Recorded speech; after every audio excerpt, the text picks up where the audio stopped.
First story, by Officer Mark Harris. It was a cold, dreary night in the small town of Ravenswood, nestled deep in the heart of Ohio. I, Officer Mark Harris, had just started my night shift, patrolling the quiet streets. The town had a reputation for being peaceful, but that night was different. It started with a call from Mrs. Johnson, an elderly woman living alone on the outskirts of town. I received the call around midnight. Mrs. Johnson sounded panicked, claiming she heard strange noises outside her window. As a seasoned officer, I brushed it off as probably just some kids playing pranks. Nevertheless, duty called, and I headed to her residence. The narrow road leading to Mrs. Johnson's house was enveloped in darkness, the only light coming from the dim glow of street lamps. The air was thick with an eerie silence, broken only by the distant howl of a lone wolf. When I arrived at her house, I found her peering through the blinds, fear etched across her wrinkled face. I assured her that I would investigate the area, my flashlight cutting through the darkness as I made my way around the perimeter. The rustling leaves and creaking branches added to the unsettling atmosphere, but I couldn't find any evidence of an intruder. Just as I was about to report back to Mrs. Johnson, a flicker of movement caught my eye. In the shadows, I glimpsed a figure darting between the trees. Adrenaline surged through my veins as I pursued the mysterious stranger, my footsteps echoing in the stillness of the night.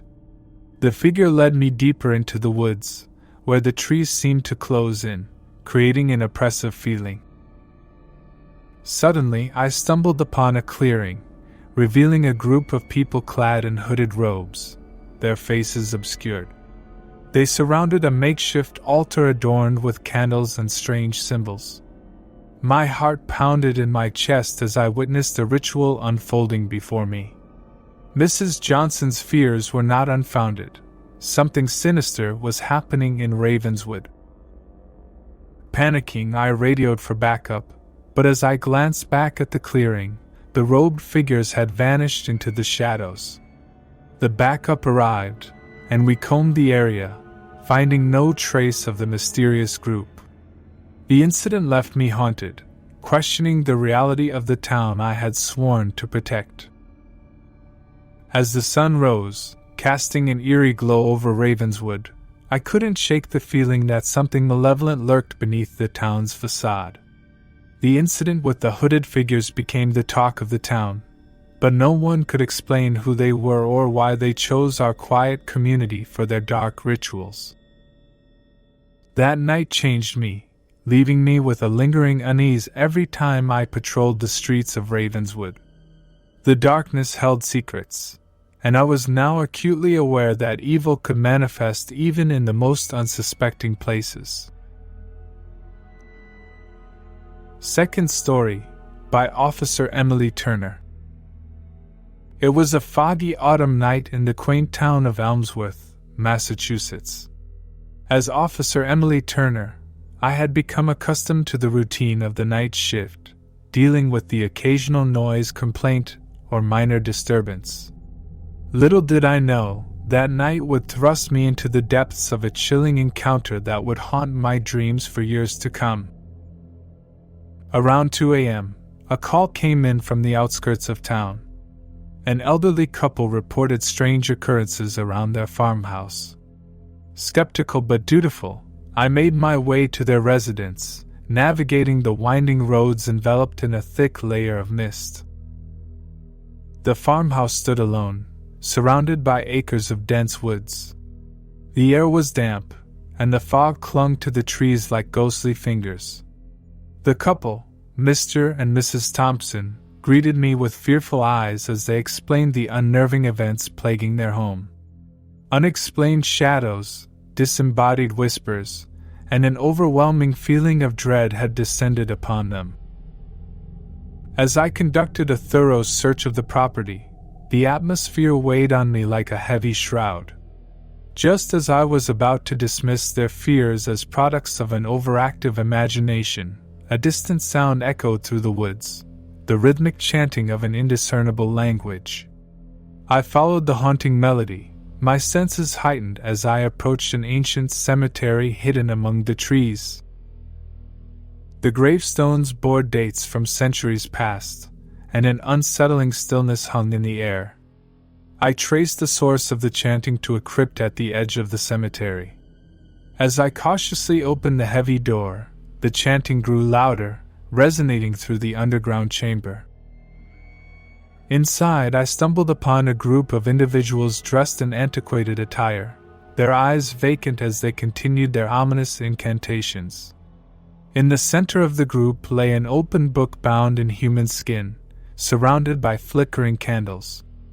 A chill ran down my spine as I realized the gravity of the situation, a secret society practicing forbidden rituals beneath the sleepy town of Elmsworth. In a moment of dread, the cultists turned towards me, their hollow gazes locking onto mine. I retreated, slamming the crypt doors shut and radioing for backup. The eerie chanting continued, echoing through the graveyard as I anxiously waited for reinforcements. When my fellow officers arrived, we cautiously re-entered the crypt, only to find it empty. The cultists had vanished without a trace, leaving behind only the haunting memory of their presence.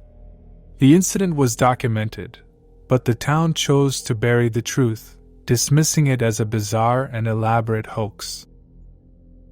Elmsworth returned to its peaceful facade, but the shadows lingered in the corners of my mind. The encounter with the clandestine cult left me with a profound realization that even in the most serene towns, beneath the veneer of normalcy, darkness could fester, waiting to reveal itself in the dead of night.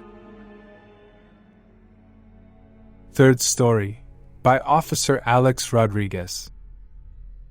It was a sweltering summer night in the bustling city of Miami, Florida. The streets were alive with the sounds of distant music and the flashing neon lights of clubs. I, Officer Alex Rodriguez, patrolled the vibrant South Beach district, expecting a night filled with typical urban encounters. Little did I know, the city held a sinister secret that would unfold before my very eyes. Around midnight, a call came in from a high-rise apartment building in the heart of downtown. A resident reported a series of blood-curdling screams echoing from the floors above. As I made my way to the scene, the oppressive heat seemed to intensify, casting an ominous glow over the cityscape. The building, sleek and modern, stood in stark contrast to the historic Art Deco architecture surrounding it. The elevator took me to the 15th floor, where I was greeted by the distressed resident, a young woman named Sarah. Her eyes were wide with terror as she recounted the spine-chilling events that had unfolded in her neighbor's apartment. Upon entering the neighboring unit, the air became thick with an indescribable tension. The apartment was dimly lit, and strange symbols adorned the walls. The source of the screams became apparent as we discovered a hidden chamber behind a bookshelf, revealing a bound and gagged woman in a state of sheer panic. The woman, barely conscious, mumbled about a secret society conducting macabre experiments in the heart of Miami. As I radioed for backup, Sarah and I explored further, uncovering a network of tunnels beneath the building. The tunnels led to an underground lair, where a group of individuals clad in dark attire performed twisted rituals with an air of detachment. The discovery sent shockwaves through the city's police force. The cult, it seemed, had been operating under the very nose of the bustling metropolis. The investigation that followed revealed connections to powerful figures in the city, leading to a web of corruption that extended far beyond our initial understanding. As the cultists were apprehended, the city breathed a collective sigh of relief, but the scars of that night remained. Miami, known for its vibrant nightlife and sandy beaches, harbored a dark underbelly that threatened to shatter the illusion of paradise. In the aftermath, I found myself haunted by the realization that evil could thrive in the most unexpected places. The neon lights of South Beach, once a symbol of excitement, now cast long shadows that seemed to dance with the echoes of the city's sinister secrets. Fourth story, by Officer Jessica Turner. It was a bone-chilling winter night in the small town of Crestwood, nestled in the heart of the Appalachian Mountains. I, Officer Jessica Turner, had just started my night shift, the icy wind howling through the deserted streets. Crestwood had always been a peaceful community, but that night, an unsettling incident unfolded that shattered the town's sense of security. A call came in from the local convenience store, reporting a break-in. As I arrived, the owner, Mr. Thompson, greeted me with a mix of fear and frustration. The security cameras had captured a figure, cloaked in darkness, moving through the aisles with an eerie calmness. The footage revealed not a typical thief but a silent intruder with a face obscured by a twisted mask. I combed through the store, my flashlight casting long shadows on the shelves. Strange symbols were scrawled on the walls, and an otherworldly scent lingered in the air. The unnerving feeling intensified as I descended into the basement, discovering a hidden chamber adorned with occult paraphernalia. As I radioed for backup, a distant sound echoed through the store, a low, guttural chant. The words were foreign, resonating with an unsettling power. The backup arrived just in time to witness the mysterious intruder vanishing into the cold night. The investigation that followed uncovered a network of tunnels beneath Crestwood, leading to a secluded cabin deep in the mountains. The cultists, it seemed, were conducting bizarre experiments, harnessing ancient rituals to tap into forbidden realms. The discovery sent shockwaves through the town, shattering the illusion of Crestwood as an untouched haven. The cult's influence reached into the highest echelons of the community, implicating figures long considered pillars of the town. As the truth unraveled, Crestwood faced a reckoning with its own dark past. The once tranquil mountains now held secrets that threatened to consume the very essence of the town. As winter yielded to spring, Crestwood struggled to rebuild. The scars of that fateful night lingered, etched into the collective memory of the community. The mountains, once a source of solace, now loomed with an unsettling presence, a constant reminder that evil could fester even in the most idyllic corners of the world. Fifth story, by Officer Benjamin Carter. The city of Chicago, with its towering skyscrapers and bustling streets, was a far cry from the small towns I had patrolled before. I, Officer Benjamin Carter, had recently transferred, seeking a change of pace. Little did I know, the city's labyrinthine streets held a horror beyond anything I had encountered. One stormy night, a call came in from an upscale apartment building in the heart of downtown. Residents reported strange occurrences, flickering lights, unexplained shadows, and an overwhelming feeling of dread. As I ascended the elevator to the penthouse, the air became charged with an eerie energy. Mr. Donovan, a wealthy businessman, led me through his lavish apartment, recounting the bizarre events that had unfolded. His fear was palpable as he spoke of a mysterious figure, dressed in an old-fashioned suit, appearing in the corners of rooms. As I inspected the penthouse, I noticed an antique mirror with an ornate frame that seemed to emanate an otherworldly energy.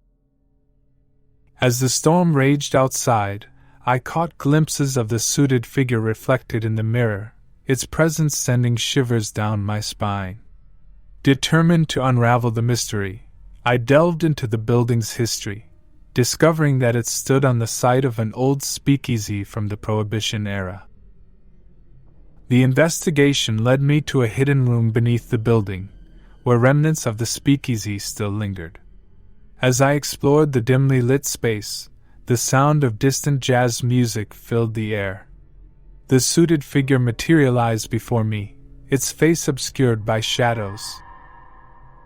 The encounter left me paralyzed with fear as the figure whispered tales of betrayal and unfinished business. The restless spirits of the past sought retribution, their ethereal forms trapped in a time that refused to let them go. The building, it seemed, was a conduit between the present and a bygone era. As I confronted the apparitions, the storm outside intensified, unleashing a torrent of rain that seemed to wash away the lingering anguish. The spirits, having found closure, faded into the shadows, leaving behind a cityscape transformed by the echoes of its haunted history.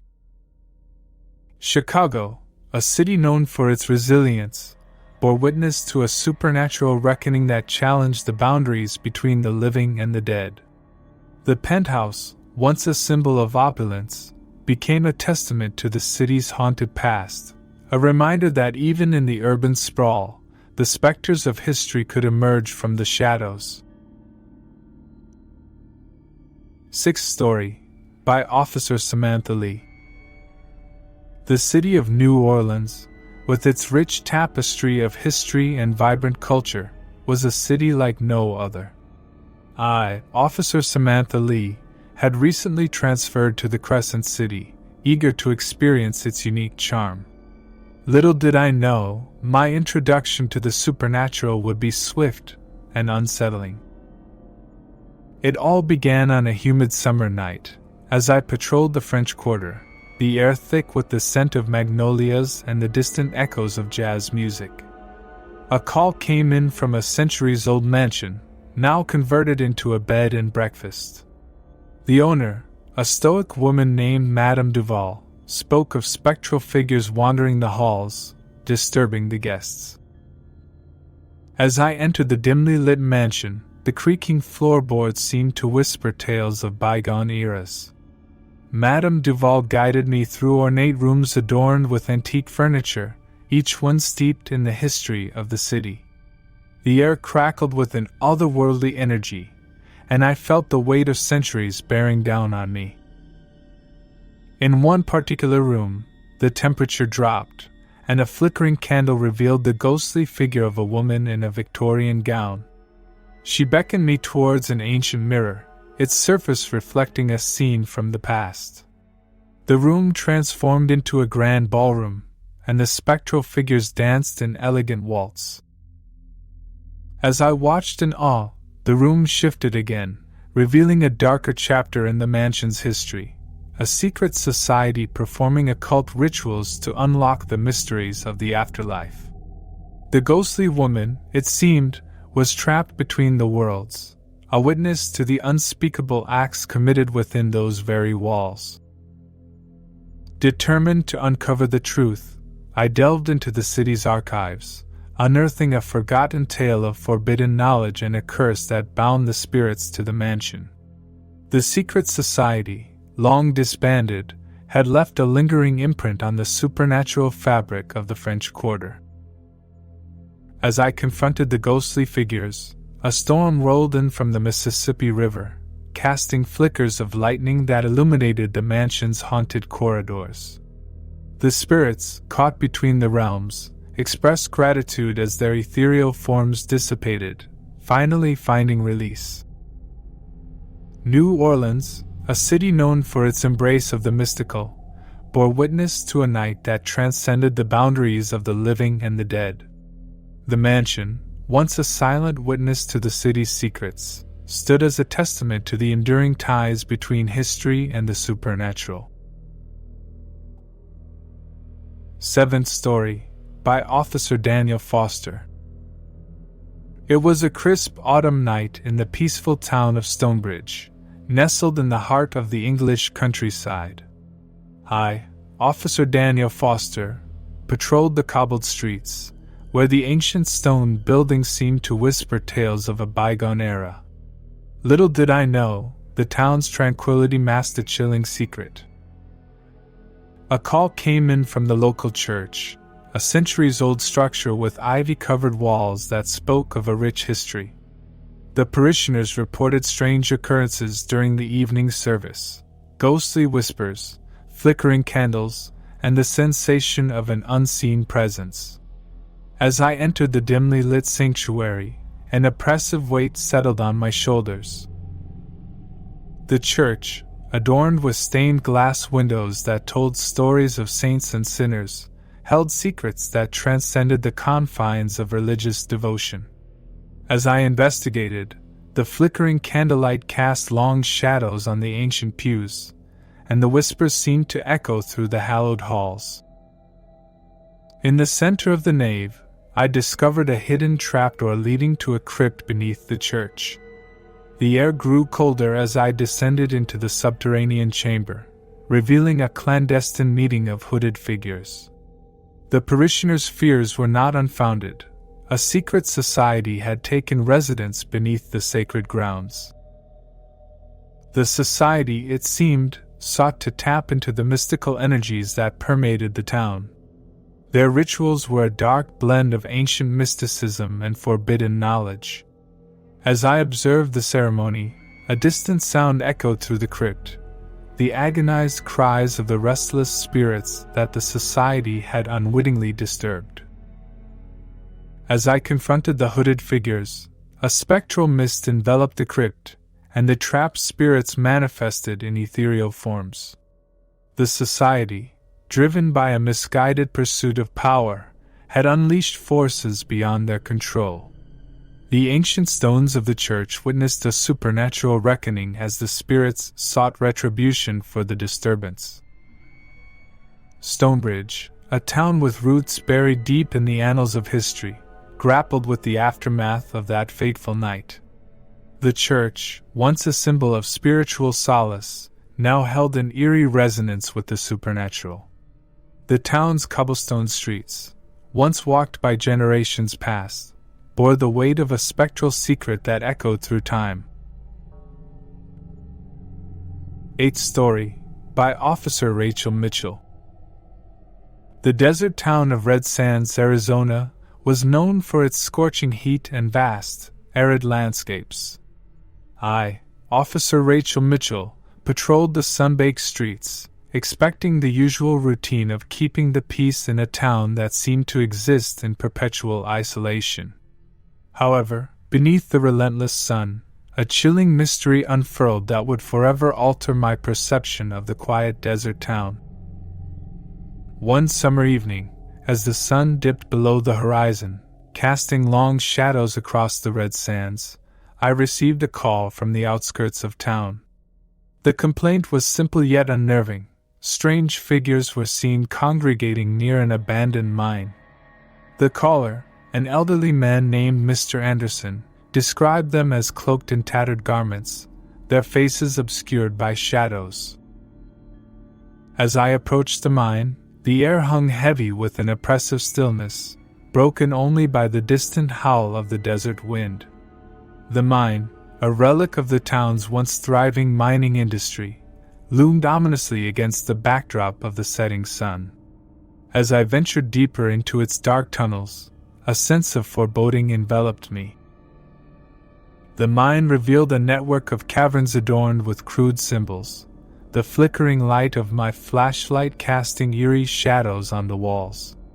The distant murmur of voices echoed through the chambers, growing louder as I cautiously navigated the labyrinthine passages. The air became thick with the scent of burning sage, and the temperature dropped inexplicably. In a vast chamber deep within the mine, I stumbled upon a congregation of figures engaged in an unsettling ritual.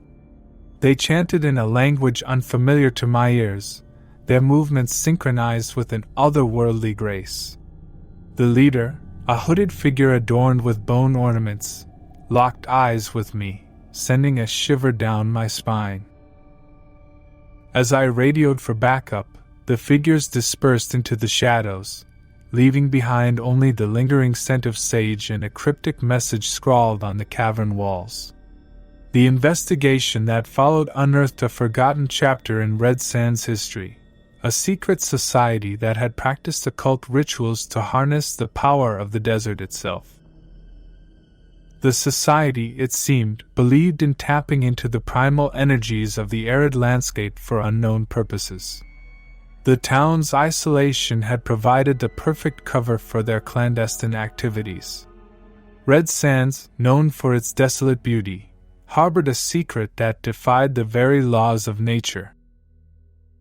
As the moon rose over the desert, casting an ethereal glow on the Red Sands, the town grappled with the revelation that the mystical forces they had dismissed as mere folklore were, in fact, a tangible reality.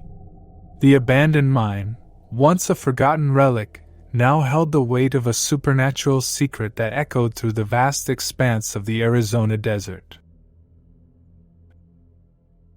Ninth Story, by Officer Michael O'Connor. The city of Seattle, with its iconic skyline and overcast skies, was a place of constant transformation. I, Officer Michael O'Connor, had patrolled the rain-soaked streets for years, accustomed to the eccentricities of the Pacific Northwest. Yet one foggy night, a series of events unfolded that pushed the boundaries of the city's renowned eccentricity into the realm of the inexplicable. A call came in from the historic Pike Place Market, a bustling hub of commerce during the day and an eerily quiet labyrinth at night. The complaint was peculiar. Vendors reported mysterious occurrences in the late hours, from vanishing produce to unexplained footsteps echoing through the deserted stalls. As I navigated the dimly lit alleys of Pike Place, the fog clung to the cobbled streets, lending an ethereal quality to the surroundings. The market, known for its vibrant energy during daylight hours, now felt like a ghostly maze cloaked in mist. The vendors spoke in hushed tones, their eyes reflecting a mix of fear and disbelief.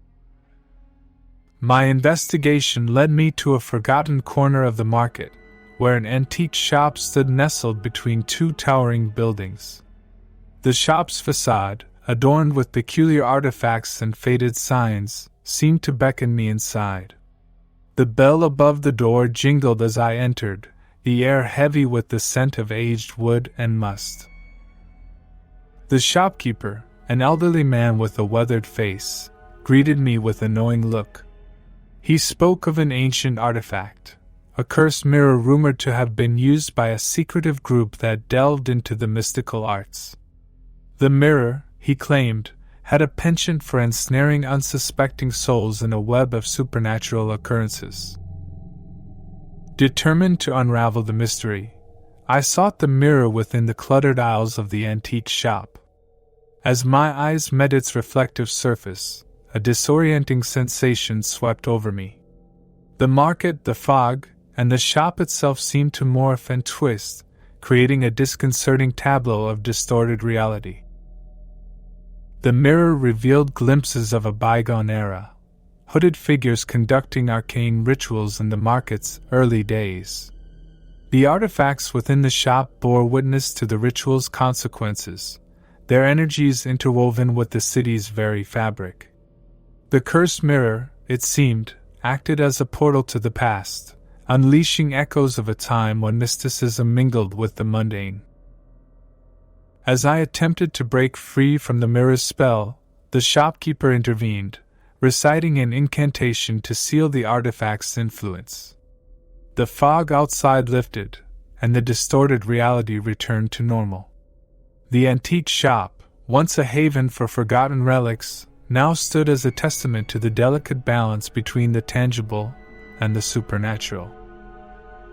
Seattle, a city accustomed to embracing the eccentric and the unconventional, now faced the realization that its history was interwoven with forces beyond the scope of modern understanding. The echoes of Pike Place Market's mystical past lingered, leaving behind a city forever changed by the shadows that danced at the edges of reality. 10th Story, by Officer Laura Thompson. It was a moonlit night in the coastal town of Crescent Bay, Oregon, known for its rugged cliffs and crashing waves. I, Officer Laura Thompson, patrolled the picturesque streets, expecting a tranquil night typical of the seaside town. However, beneath the serene facade, a tale of maritime mystery and spectral whispers awaited discovery. A call came in from the lighthouse keeper, a solitary figure entrusted with the task of guiding ships safely through Crescent Bay's tumultuous waters. The complaint was unusual, strange lights flickering in the distance, and haunting melodies carried by the sea breeze. As I climbed the winding stairs of the lighthouse, the rhythmic sound of waves crashing against the cliffs grew louder, creating a symphony of the ocean's power. At the top of the lighthouse, I met the keeper, an older man named Captain Morrison, his face etched with lines of weathered experience. He spoke of a ghost ship, a vessel long lost to the sea, reappearing on certain nights, its ethereal glow casting an eerie radiance on the horizon. The haunting melodies, he claimed, were the siren songs of the lost sailors, luring unwary vessels into treacherous waters. Intrigued yet skeptical, I scanned the horizon with Captain Morrison. As the night deepened, a ghostly silhouette emerged, sails billowing in the wind. The spectral ship, adorned with tattered rigging, navigated the waves with an otherworldly grace. A haunting melody, a lament of the lost, echoed through the night, sending shivers down our spines. Driven by a mix of duty and curiosity, Captain Morrison and I commandeered a small boat, venturing towards the ghost ship. The air grew thick with an unnatural mist as we approached, and the ocean seemed to hush in anticipation. As we boarded the spectral vessel, the ethereal glow intensified, revealing the skeletal remains of a once majestic ship frozen in time. The ship's log, preserved despite the ravages of the sea, spoke of a secret society of mariners who had sought to unlock the mysteries of the ocean's depths. Their experiments had led to a calamity, trapping the crew in a spectral limbo between the world of the living and the abyss below. The ghost ship, it seemed, was a vessel bound to traverse the waters for eternity, a testament to the maritime secrets buried beneath Crescent Bay. The society's ritualistic symbols adorned the ship's deck, and the whispers of lost souls intertwined with the creaking of the spectral timbers. As we explored the haunted vessel, the ghostly crew manifested, their hollow eyes reflecting the weight of centuries spent in nautical purgatory. With a heavy heart, Captain Morrison and I concluded that breaking the curse required an offering to the sea, a gesture of reconciliation with the lost mariners. We returned to the cliffs overlooking Crescent Bay, where the ghost ship shimmered on the horizon. As the first light of dawn painted the sky, we cast a lantern into the depths, a symbolic tribute to the restless souls that sailed the ethereal seas. As the lantern descended into the ocean's embrace, the ghost ship faded, and the haunting melodies ceased. The waves, once tumultuous, now murmured a gentle lullaby. Crescent Bay, witness to centuries of maritime lore, stood silent, the last echoes of the ghostly vessel lingering in the sea breeze. The town, forever touched by the maritime mystery, embraced a newfound understanding of the ocean's secrets. The cliffs, once a silent guardian to the spectral ship's nocturnal voyages, bore the weight of a story told by the restless whispers of the sea. Crescent Bay, a coastal haven, now held a tale of lost mariners and the spectral ship that sailed beyond the veil of the living, leaving behind a legacy etched in the maritime folklore of the Oregon coast. Thank you for watching whole video. Check this video you see on the screen, it's one of my favorite. Don't forget to hit that subscribe button and smash that like, to support my free and daily content for you. If you enjoyed this video, Drop a comment and tell me what story got you chills.